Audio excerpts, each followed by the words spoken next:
السلام علیکم ورحمۃ اللہ وبرکاتہ۔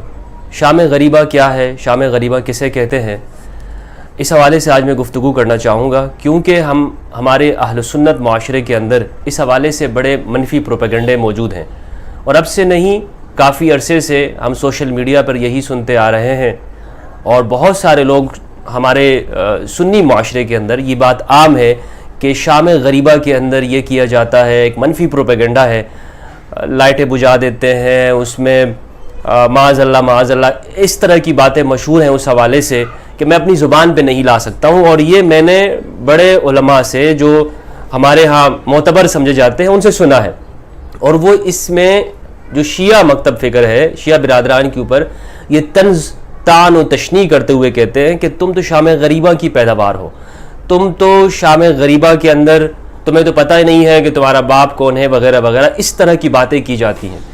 تو اس میں کتنی حقیقت ہے، شام غریبہ کسے کہتے ہیں؟ میں آپ کو یقین دلاتا چلوں کہ چونکہ میرا تعلق اہل سنت والجماعت سے ہے اور میں ذمہ دار فرد ہوں، میں وہی بات کروں گا کہ جو میں نے اپنی آنکھوں سے دیکھی ہے، یا جو معاشرے کے جو میں نے شیعہ حضرات سے سنی ہے، بلکہ سب لوگوں کے سامنے ہے۔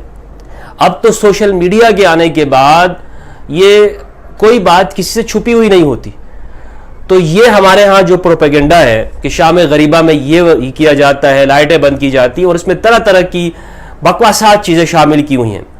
سب سے پہلے تو ہمیں قرآن مجید کی آیت ہمارے سامنے ہونی چاہیے۔ اللہ سبحانہ و تعالیٰ نے ارشاد فرمایا، سورہ نور سورہ نمبر 24 کی آیت نمبر 16 ہے، فرمایا اعوذ باللہ من الشیطان الرجیم بسم اللہ الرحمن الرحیم ولولا اذ سمعتموہ قلتم ما یکون لنا ان نتکلم بہذا سبحانک ھذا بہتان عظیم۔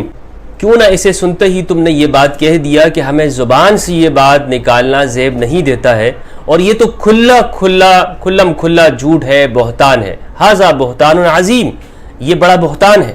یہ رویہ رکھنے کے برخلاف ہمارا رویہ کیا ہوتا ہے؟ اچھا وہ یہ کرتے ہیں، یہ کرتے ہیں۔ ایک تو یہ بات ہے منفی پروپیگنڈا۔ دوسری بات یہ ہے کہ ہمارے ہاں سنی اور شیعہ کے درمیان میں آپس میں گیپ بڑھ گیا ہے۔ نفرت کی تقاریر کے بعد ہوا یہ ہے کہ ایک دوسرے کے پاس آنا جانا کم ہو گیا ہے۔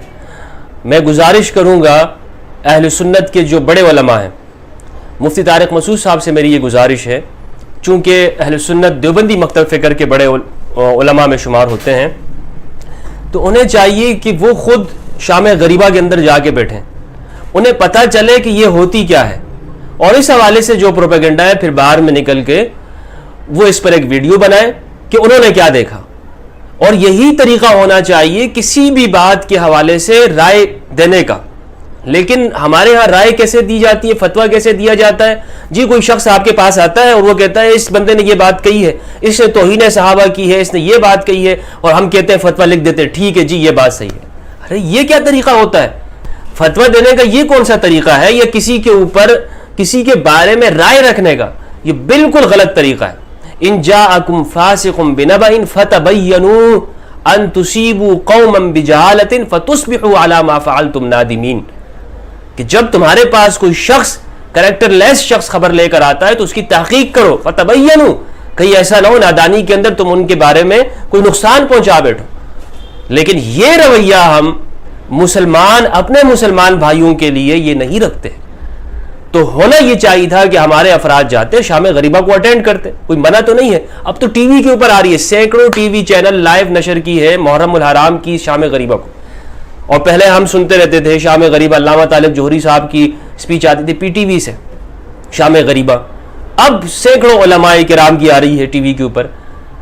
تو یہ کیا شام غریبہ میں یہ کچھ ہو رہا ہوتا ہے جس کے حوالے سے ہمارے ہاں مشہور کیا گیا ہے؟ تو یہ سراسر افتراء ہے، جھوٹ ہے، مغلظات ہے، اس کا حقیقت سے کوئی تعلق نہیں ہے۔ اب آتے ہیں اس بات کی طرف کہ جی شام غریبہ ہے کیا چیز کہ اس نام سے اتنا لوگ خوف کھا رہے ہوتے ہیں، وحشت ہو رہی ہے انہیں۔ بھائی شام غریبہ، شام کو کہتے ہیں، غریبہ غربت سے ہے، اجنبی ہونا، مسافر ہونا، دیار غیر کے اندر ہونا، عربی زبان کے اندر اسے غریب کہتے ہیں، یعنی مسافر کو۔ ہمارے ہاں اردو میں تو اسے کہتے ہیں جس کے پاس کچھ نہیں ہوتا، غریب، شام غریبہ۔ 10 محرم کی شام میں جو کہ عمر بن سعد بن ابی وقاص نے جو کچھ کر لیا یزید کے حکم سے، ابن زیاد کے حکم سے، شمر لعین ملعون نے، ائمہ اہل بیت شہید ہو گئے.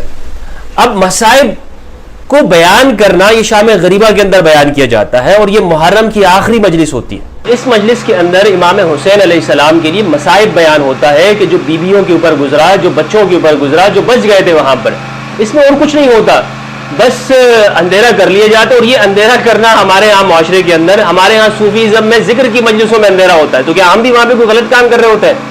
تو ضرورت یہ ہے کہ ہم جب کسی کے بارے میں بات کریں تو ہمیں حق اور سچ کے ساتھ بات کرنی چاہیے، پروپیگنڈا میں نہیں آنا چاہیے. میری یہ گزارش ہے علماء سے، سنی علماء سے، کہ وہ جائیں شام غریبہ کو اٹینڈ کریں اور اس کے بعد پھر اپنی رائے دیں. بہت بہت شکریہ، والسلام علیکم.